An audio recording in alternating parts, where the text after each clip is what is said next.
बिहार के शिक्षा विभाग ने तो ऐसा कारनामा कर दिया कि जो छोटे बच्चे दशहरा में गांव जाते थे, छठ में धूमधाम से मनाते थे, अब उनके लिए समय ही नहीं बचेगा।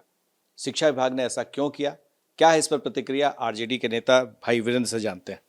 ये जो आप लोग छठ, दशहरा, दिवाली, इन सब छुट्टियों को जो कम कर दिए हैं, क्या आपने सही किया है? देखिए, सही किया गलत किया ये बात मैं नहीं कहूँगा।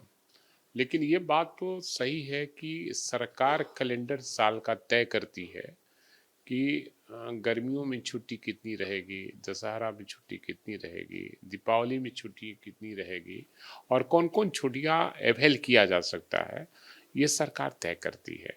और हम समझते हैं कि किसी भी सरकारी पदाधिकारी को, ऊंच बैठे हुए पदाधिकारी को ये अधिकार नहीं है छुट्टी कम करने का। ये सरकार के स्तर पर ही फैसला लिया जाता है।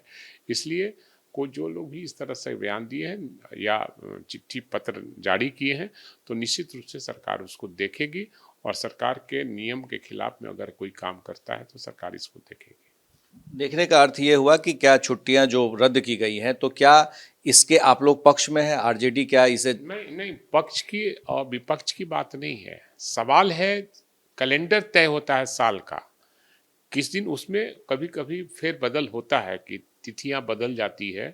तो जैसे आज रक्षाबंधन है, तो रक्षाबंधन कल का मनाने जा रहा है लोग, इसलिए उस कैलेंडर में ये हो जाता है कि आज के बदले कल छुट्टी रहेगी। स्कूलों में की बात मैं कह रहा हूँ, हम ऐसे तो रक्षाबंधन को कभी छुट्टी नहीं बिहार सरकार देती है, लेकिन स्कूलों में ये सब होती है। और स्कूल में जो तय होता है छुट्टी, वो हम समझते हैं कि पदाधिकारियों के ये इस पर तय होता है, उस पर सरकारी कैलेंडर से शायद नहीं होता है। तो सरकार उसको देखेगी, उसमें अगर संशोधन करने की जरूरत पड़ेगी सरकार संशोधन भी करेगी। इस पर केंद्रीय मंत्री गिरिराज सिंह ने कहा है कि ये तो शरिया कानून लागू करने की ओर बढ़ रहा है। हिंदुओं, सनातन धर्म जो मानने वाले हैं, उनकी छुट्टियों को अब अच्छा खत्म कर रहे हैं। अच्छा, उनके पास और कोई मुद्दा है? हिंदू और मुसलमान के अलावा कोई मुद्दा है क्या? ये वही लोग न हैं, कल का जनसंघ आज का बीजेपी, जो अंग्रेजों का दलाली करते थे, अंग्रेजों का मुखबिरी किया करते थे। हमारे भारत में जितने शूरवीर हुए और लड़ाकू हुए, चंद्रशेखर आज़ाद हो, भगत सिंह हुई, इनको फांसी किसने दिलवाया?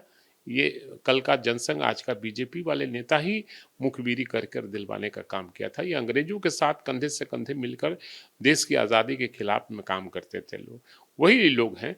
इसलिए इनको जब चुनाव आता है तो हिंदू मुसलमान याद आती है। जब महंगाई तो हिंदू मुसलमान सब झेल रहे हैं ना, तो लोग अब ये नहीं कर रहा है कि महंगाई ज़्यादा है इसलिए जो मेरे खिलाफ में जनता होती जा रही है, बेरोजगारों को रोजगार नहीं मिल रही इसलिए सरकार जनता हमारे खिलाफ होती जा रही है, किसानों के उपज का दोगुना दाम नहीं मिल रहा इसलिए किसान भी हमारे खिलाफ में होते जा रहे हैं। ये कोई नेता बीजेपी वाले नहीं बोल रहे हैं, और कुछ ऐसे नेता हैं जो बड़े बड़े बात बोल रहे हैं जिनका टिकट कटने वाला है, अपना टिकट का जुगाड़ करने के लिए सब भाषा का प्रयोग कर रहे हैं। आपने सुना भाई वीरेंद्र को कि जो भी कुछ छुट्टियां अगर निर्धारित की गई हैं, उसमें कटौती की गई है, तो उसे सरकार देखेगी। लेकिन क्या वाकई सरकार इस पर संशोधन के लिए विचार करेगी? ये सवाल है। हमारे सहयोगी शैलेश के साथ प्रकाश कुमार, एबीपी न्यूज़, पटना।